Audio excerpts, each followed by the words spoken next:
This is episode 23 of the Rise Up Podcast. We're a morning radio show hosted by Steve, Terese, and Tim on Family Life, a network of stations across New York and Pennsylvania. Our podcast is a weekly conversation that will help you think and grow in your faith. If you haven't already, subscribe today so you don't miss a single episode, and find out more about our show at familylife.org. We hope the rest of your day is just as much fun as this. You're listening to Rise Up on Family Life. Well, I can definitely say this with a complete degree of certainty. Yeah. I think. I was the last one here to be part of a student at a VBS, a Vacation Bible School program. True or false? I never went to VBS. So I never went to VBS either. Okay, then. I am the only one to have been a Vacation Bible School student here. Congratulations, Tim. Yeah. So my reasonable degree of certainty has now become complete, and it sticks with me. It sticks with you. It's funny how just a few days ago I was reminded of big God, our big God. And, we think about how big he is when we look at the stars, when we look at our world around us.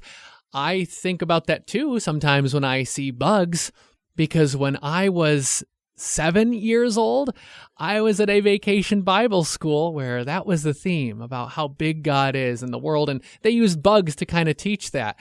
And no, I've never been, I wasn't the kid who went out and voluntarily collected bugs and brought them back inside to terrorize my family with. But we did get a fun little opportunity to gather these little chrysalis and see how the butterfly changes and all that stuff. It sticks with you. It sticks with you. And that was the first Vacation Bible School program I had been at. And it's just such a reminder of the way that God does things through experiences we have when we're younger. It sticks. It matters. Well, I'll take the other side. I didn't, as we're already told, that I did not go to Vacation Bible School. Well, as a kid, I didn't. As an adult, I took my kids. Oh, yeah. Don't ever look past the adults taking part. And when I say taking part, many Vacation Bible schools, not all, but the ones my kids went to, had a program at the end of the week, right? And they did what they learned. And sometimes it was music involved with a little play or whatever. And my first one that I went to, and every one after that, the kids would get up and sing a song and a few songs, and that was fun. But I remember the first one I went to, our son, and I'm trying to think how old he was at the time. Might have been, 5, 6, 7 years old, somewhere in that area. And he got up there, and with nothing written in front of him, he just got up there in front of the microphone and said, "And Jesus increased in wisdom and stature and in favor with God and man." And I thought, well, that's pretty cool. Where'd that come from? Well, Luke chapter 2 is where it came from. But it was my kids who, through Vacation Bible School, were really teaching me. Because, it's been well established, I think, on the radio program that I didn't come to Jesus until later in life. And yes, I'd already come to Jesus when we had kids. But that word was not implanted in me as a child like it was in you, Tim. So when I see the kids doing things, and I'm like, wow. So they sharpened me through their Vacation Bible School. So the importance of, yes, the Vacation Bible School for the kids is important, but it's great to invite mom and dad and all the grandparents and aunts and uncles and everybody else, whether they know the word or not, to those programs, because his word never comes back void. It's funny. I never went to a Vacation Bible School when I was a kid, but I wanted to.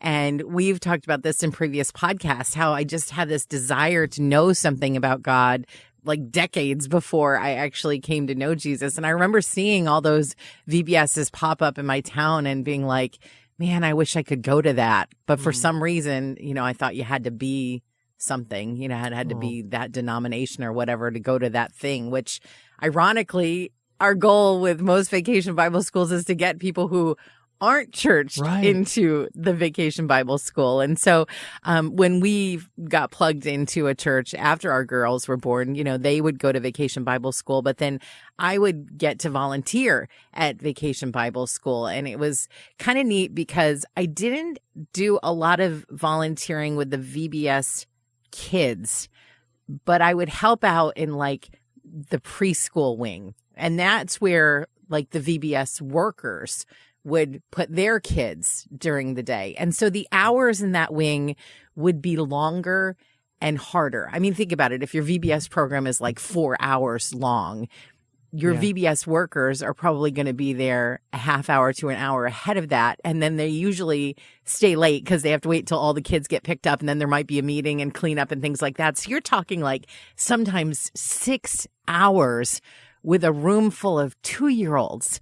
That's a lot, but there was something about it, even though it was hard, and it was hard. I mean, it's hard to keep a group of toddlers entertained for that amount of time in a pretty confined space. But we would get creative as a team, and we would get to do really fun, inventive, like, okay, what today can we do with them to kind of, make 6 hours not seem like 6 hours? But it became real ministry to me because God would just convict me that it was important work, that by watching those littles, I was allowing other grown-ups to go and explain to little Timothys about how big God is, compared to little tiny bugs, and to be able to teach little Wills, scripture that they would profess from the stage on Friday night so that their parents, sitting there would be able to hear. And so it became kind of this ministry inside the ministry. And there are so many people who make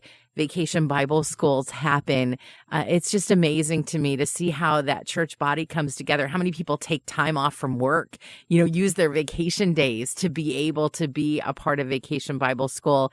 It's really neat. I'm just kind of curious, Tim, of all the things that go into all that programming. I mean, some churches put on these elaborate skits or the crazy decorations or the ridiculous snacks or the sports camp part of things or the games. Like, what was it as a kid that you were like, that was the best part to me? Yeah. The things that still stick with me to this day are definitely the songs. And because that's so often the case, it's a melody, it's words, and it sticks in so many different ways. And the lessons were also like a fun thing because they were skits, like they were creative. Right. It was going that extra mile that made me kind of remember, like I felt like I'm not kidding here, I really did feel like I was inside of these Bible stories because there were like tents, biblical tents, you're camping out with the Israelites. It was that extra mile of creativity and just that extra touch that made it stick for all these years. And I got to see that in our own church, in our Vacation Bible School program. There was this little decoration for our kind of safari theme where we had a monkey, this little stuffed monkey. And one of the kids really liked this monkey. And we kind of became buddies throughout the week. And you were the monkey and the kid, I think Tim and the child. Okay, gotcha. I formed a bond with this stuffed monkey, you see, and no, we were buddies, this kid and I, and he really liked this monkey, and he liked me too, this monkey over here.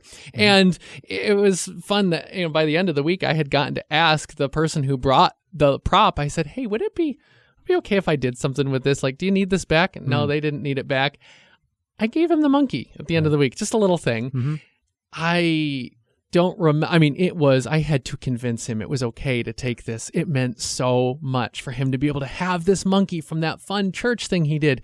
And this was a kid, like you said, Terese, who was not part of our regular church body. Months later, months after VBS, he and his family were in the area. They visited. And what do you think he remembered and told me about? Exactly where that monkey was in his room. That brings such a smile to my face to know just how those things can stick and last in a child's heart. Awesome. Can I go back to Luke chapter 2, when Will got up on stage and said, and Jesus increased in wisdom and stature and in favor with God and man. At that point, I didn't know, and maybe you don't know that story. Jesus was only 12 years old.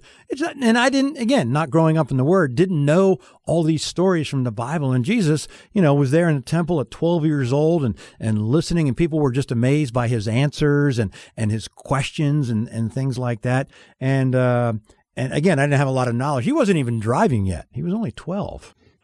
Well, they didn't have any cars either. But he could have had a chariot, I suppose. Oh, that's true, but I don't think he had to have a license. And maybe that's why he wanted to be increased in stature, so that he could see over the steering wheel.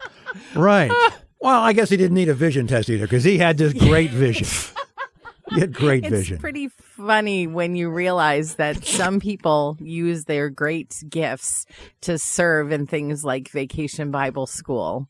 And it's a shame, Steve, that your humor isn't utilized in proper way. Church somewhere. Such somehow. a shame.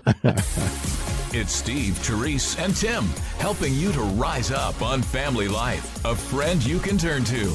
Oh, they start out so sweet and so innocent, those little babies. Oh. And then they learn they can get you to do stuff. And then the power in the house shifts. If you've got a baby about 6 months, they start to make noises to get a reaction. These are different than the noises that Steve makes on occasion, which also get reactions. Some similarities. There are. They will do things like babble. They will do things like giggle. And they will do things like cough. Are these really different than the noises Steve makes? Yes. Sounds similar, doesn't it? Just checking. Yeah. But here's the thing about baby coughs, especially at this day and age. You're like, the baby's coughing. Like, what it, like we've become so hypersensitive about coughs, and babies will fake cough, and they do it because usually when a baby coughs, like either mom or dad just like comes running, and then they like lock eyes with you. Sometimes they'll laugh a little bit. And so if your baby coughs, don't be alarmed. You might see, are there any other symptoms? Is there a fever, a runny nose, anything like that? You can call your pediatrician, but it might just be your very normal baby who's learning a new way to communicate, which is much different than our very abnormal coworker. Don't encourage him. Are you ready to face the day? No? That's okay. You can hang out with us until you're ready. This is Rise Up on Family Life. Howdy, partners. Well, howdy, Steve. Well, apparently I am more of a cowboy than I thought. Never fancied myself to be one. But as I check about my morning beverage, I see that I drink cowboy coffee every morning or close to it. There's so many varieties of cowboy coffee because cowboy coffee is all about the strength, not the taste. That's cowboy coffee. That is how a cowboy would do it. Sometimes it's pretty thick coffee, and people who've ever had my coffee that I make, it's very much like that. Thank you, ma'am. Now, also, I can hear the spurs jingling. Well, also, after we put some of those eggs on the skillet, we take some of those eggshells and put them in our coffee grounds. That'll take away, if you don't like some of the acidity of that coffee, you can make it a little bit better. Little eggshells in the grounds. That'll help with that. And it'll keep the grounds from the bottom of your coffee cup as well. So there you go. Strength, not taste. Plus, I just can't, since I talk like this now, I can't see myself going into one of them fancy places and saying, I'll take a caramel frappuccino, half calf, no whip with oat milk. And just hold the eggshells. Just doesn't sound good. Even on the spur of the moment. May the blessings of the Lord be with you in all that you do today. This is Rise Up on Family Life. I'm really trying to relate to the sports ball. So it's usually not the sports that catches my eye. I don't know what's going on with sports, but science type articles usually seem interesting to me. So I thought maybe this is where I can finally relate. I saw an article about the science behind why different sports use the different ball designs that they have. I thought, that's interesting. I thought it was just for fun. Well, no. Turns out there's some science to it. Like the high pressure of a basketball, it's kept at the exact kind of PSI that it is so that it's perfect for dribbling. Okay. And it's got all those little bumps on the surface that help give it a good grip. Okay, that's fun. They was comparing it to volleyball. So they're roughly kind of similar size, but they've got a different thing going on. They're a lot lighter, of course, so you can volley them. See, I got that. Right. They've got tiny little dimples in the surface that help them be more aerodynamic so they can fly better. Now, maybe I'm missing something here, though, because I'm thinking, okay, the high pressure of a ball with like a lot of little bumps on it, that's for basketball. So we could use football instead also. We could use footballs when we're playing basketball, maybe? Yes. Am I getting that? Okay, maybe. And a small... They don't bounce as much. Oh, okay, all right. But we could use a light ball with a lot of dimples in it for volleyball. So I'm thinking like a golf ball. Like that would work for volleyball. We could use golf balls, maybe. That would be Should I Tim, That would be an interesting game. Should I leave it off? the science part was interesting for you. Okay. It's just Right. the relating to sports, you still got to work on. Keep a little trying. Bit. Yeah, Okay. keep Don't trying. even start with the hockey pucks. Oh no. Sharing the message of hope. It's Rise Up with Steve, Terese, and Tim on Family Life. With all due respect to the news department, you guys do a great job covering you guys do the little stories like it's like Supreme Court stuff and things like that. But you don't have time many times for the bigger stories, like when bears get like caught in a tree and have a big plastic jar stuck on the bear's head. You don't have time for things like that. You're busy with those other big little stories. Yeah, the other little things. But you do know in the news department, stories are much more effective when you can get like interviews, and you guys have them all the time, and you talk to the people making the news, and you get the background. Right. Good soundbite or something. Exactly. This story about the bear with the jar has there's so many amazing parts of this story. Again, you didn't have time for it, but we were able to. Here's one of the amazing things: we were able to actually the bear's fine, but we were able, while the jar was on the bear's head, we were able to get our microphones out there and actually talk to the bear. Yeah. Really? To see, there was a crowd. The bear was up in a tree, and there was a crowd down below staring and saying things to the. Well, anyhow, I'll you be the judge. You be the judge. Hey, quit making fun of me. I hear you. Yeah, I'm in a pickle jar. Yeah, that's funny. Oh yeah, that's a good one. Yeah, I made a boo-boo.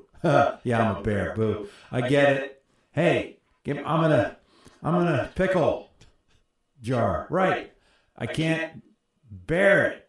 Okay. Yeah, I get all that. Just get me out of here. I wish it was peanut butter. Yeah, so as you can see, there's amazing things about this story.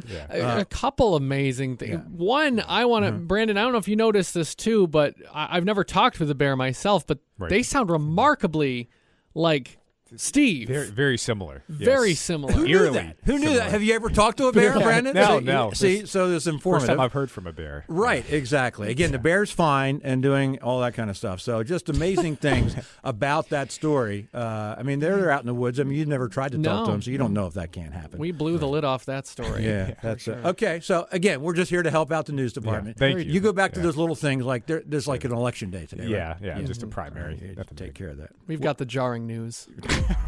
We weren't sure how you liked your coffee, so we didn't make any. Hope that's okay. It's Rise Up with Steve, Terese, and Tim on Family Life. Many times we've said that music is very relaxing. Oh, yeah. Maybe you can go even a little deeper.